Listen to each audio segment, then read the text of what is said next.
नमस्कार दोस्तों, स्वागत है आपका हमारे YouTube channel Shimla higher secondary school में। मैं अपूर्वा आशुतोष आज आपको बेसिक ज्योमेट्री के आगे की जानकारी दूंगी। अपने पिछले वीडियो में हमने परिमाप या पेरीमीटर के बारे में पढ़ा था कि उसको डिफ़ाइन कैसे करते हैं या परिभाषित कैसे करते हैं, और अलग अलग आकृतियों के लिए भी हमने परिमाप का फॉर्मूला दिया था, किस तरह से उसे निकाला जाता है। आज हम क्षेत्रफल के बारे में पढ़ेंगे कि अलग अलग आकृतियों का क्षेत्रफल कैसे निकालते हैं, और उससे पहले पढ़ेंगे कि क्षेत्रफल की परिभाषा क्या होती है, उसका कंसेप्ट समझेंगे। तो शुरू करते हैं। आज का पहला टॉपिक है क्षेत्रफल।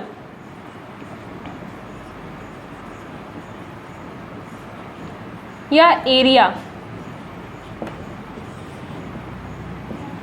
क्षेत्रफल या एरिया होता क्या है, सबसे पहले ये जानेंगे।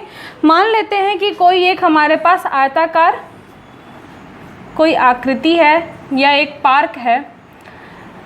बोर्ड हमारा एक समतल हो गया, बोर्ड एक पृष्ठ हो गया, और बोर्ड पर इस आकृति ने जितनी जगह घेरी हुई है, जितना स्पेस ऑक्युपाई किया है, ठीक है, हम इसको शेडेड रीजन से दिखाते हैं, शेड करके, कि इस आयत के अंदर जो ये हम लाइन खींच रहे हैं, ये शेडेड रीजन जो है, इसी रीजन की, इसी क्षेत्र की माप जो होती है उसे ही हम क्या कहते हैं, क्षेत्रफल कहते हैं।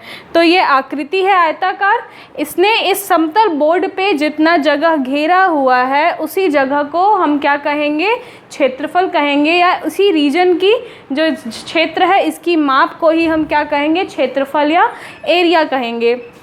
या इस तरह से भी कह सकते हैं कि जब कोई वस्तु, कोई समतल वस्तु किसी समतल पर जितना स्थान घेरती है या उसका पृष्ठीय विस्तार जो होता है, ये बोर्ड हमारा क्या हो गया, एक पृष्ठ की तरह हो गया, और इसी पृष्ठ पर इस आयत ने जितना विस्तार किया है, मतलब कि जितना फैला हुआ है, उसी की माप को हम क्या कहेंगे, क्षेत्रफल कहेंगे। तो डेफिनेशन हम इसका लिखते हैं।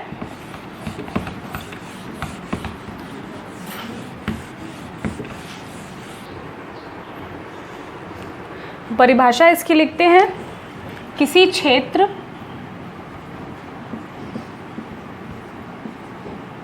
जैसे कि कोई पार्क है, डेफिनेशन बताए थे, या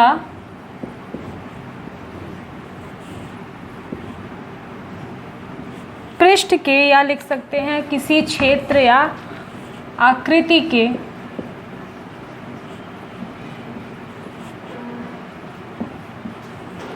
पृष्ठीय विस्तार को, बोर्ड क्या हो गया, पृष्ठ, और पृष्ठ पे जितना उसने विस्तार किया है, जितनी जगह घेरी है, तो किसी क्षेत्र या आकृति के पृष्ठीय विस्तार को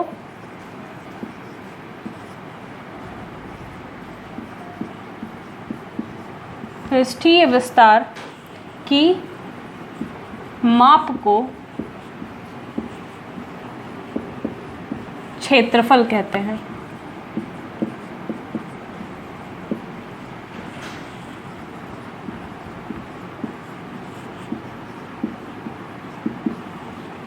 किसी क्षेत्र या आकृति के पृष्ठीय विस्तार की माप को क्षेत्रफल कहते हैं, या इंग्लिश में भी डेफिनेशन हम लिख देते हैं, an area can be defined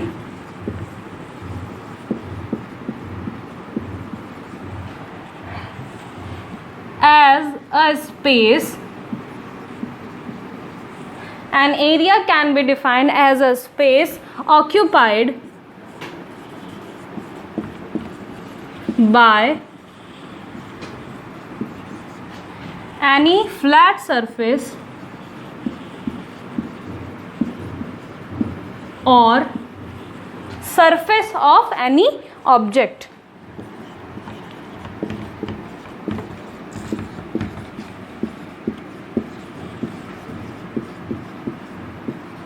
ठीक है, फ्लैट सरफेस का मतलब समझ में आ गया आपको, कोई समतल हो, और सरफेस ऑफ एनी ऑब्जेक्ट से मतलब है, जैसे कि ये हमारा एक ऑब्जेक्ट है डस्टर, डस्टर का ये एक फ्लैट सरफेस है, एक समतल क्या है, पृष्ठ है।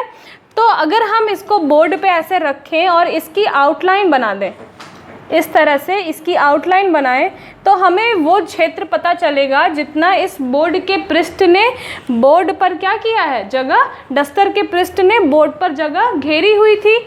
और यही जो हमारा क्षेत्र है, यही क्या है, इस डस्टर के पृष्ठ का क्षेत्रफल है। इस बोर्ड पे इसने जितनी जगह घेरी, यही जो हमारा क्षेत्र आएगा पूरा, ये इस डस्टर के पृष्ठ का क्या हुआ, क्षेत्रफल हुआ। तो सरफेस ऑफ एनी ऑब्जेक्ट, ये क्या है, किसी ऑब्जेक्ट का सरफेस, उसने जितना स्पेस ऑक्यूपाई किया। An area can be defined as a space occupied by surface of any object. तो एक स्पेस जो कि ऑक्यूपाई किया गया किसके द्वारा, किसी भी ऑब्जेक्ट के सरफेस के द्वारा, उसे ही हम क्या कहते हैं, एरिया कहते हैं, इसके मेजरमेंट को।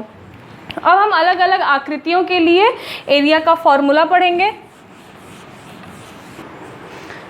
सबसे पहला क्या है,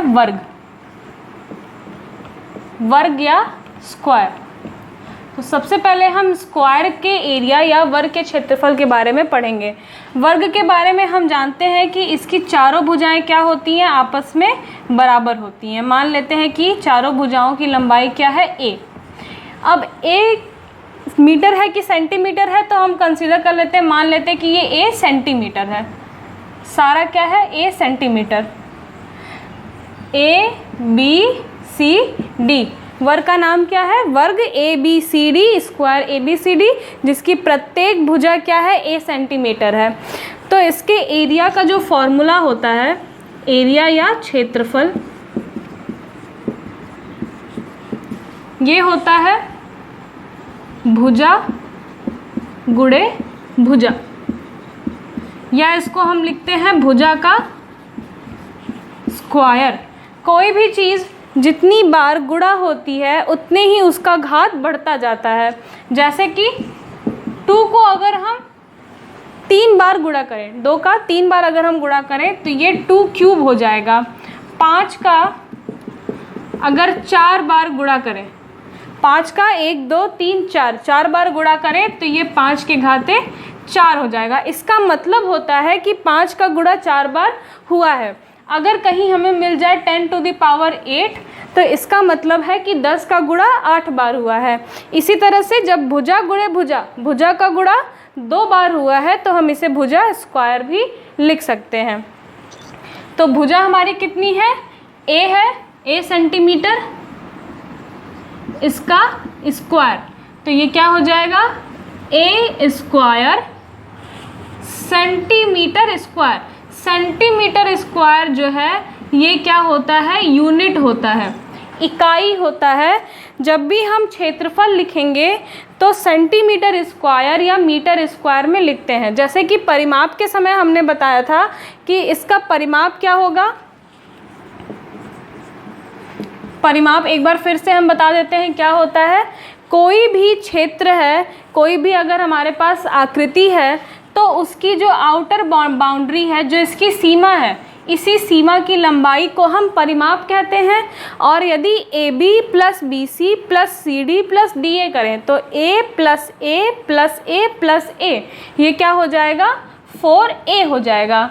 और 4A क्या, अगर कोई आपसे कह दे कि क्षेत्रफल कितना है या परिमाप कितना है, तो आप कहेंगे 15 क्या, तो हमको बताना पड़ेगा कि 15 सेंटीमीटर है, 15 मीटर है, 15 किलोमीटर है, क्या है ये बताना पड़ेगा। तो 4A क्या है, ये 4A सेंटीमीटर, ये सेंटीमीटर क्या है, यूनिट है, जो बताता है कि जो लंबाई नापी गई है वो सेंटीमीटर में नापी गई है या मीटर में नापी गई है या किलोमीटर में नापी गई है। इसी तरह से जब हम क्षेत्रफल निकालेंगे तो क्षेत्रफल के लिए हमको कैसे पता चलेगा कि जो हमारे क्षेत्र जो है उसमें भुजा की जो लंबाई है वो सेंटीमीटर में है, मीटर में है, क्या है। तो अगर सेंटीमीटर में है और उसका गुणा 2 बार हुआ है, अगर उसके पावर 2 है, तो वो सेंटीमीटर स्क्वायर हो जाएगा। यही इसकी क्या है, एरिया का यूनिट होता है। सेंटीमीटर स्क्वायर भी होता है, मीटर स्क्वायर भी होता है, मिलीमीटर स्क्वायर भी होता है, या किलोमीटर स्क्वायर भी होता है। ये सारे क्या है, यूनिट हैं या इकाई हैं। इसको हम क्या कहते हैं, यूनिट या इकाई कहते हैं क्षेत्रफल का। तो ये जो बाउंड्री है या सीमा है, इसकी माप हो गई परिमाप, और इसके अंदर का जो पूरा भाग है ये क्या हो गया, क्षेत्रफल। बाहरी सीमा पूरी ये हो गई परिमाप, और अंदर का जो पूरा भाग हो गया ये हो गया क्षेत्रफल। तो एरिया क्या होता है, भुजा स्क्वायर, भुजा गुणे भुजा, जिसको कि हम a सेंटीमीटर स्क्वायर लिखेंगे क्योंकि एक भुजा की लंबाई a सेंटीमीटर है, और इसका स्क्वायर करेंगे तो ये a स्क्वायर सेंटीमीटर स्क्वायर होगा। और सेंटीमीटर स्क्वायर क्या है, यूनिट है किसकी, स्क्वायर की, या एरिया की यूनिट है क्या, सेंटीमीटर स्क्वायर। नेक्स्ट आता है आयत। नेक्स्ट जो है वो है आयत या रेक्टेंगल।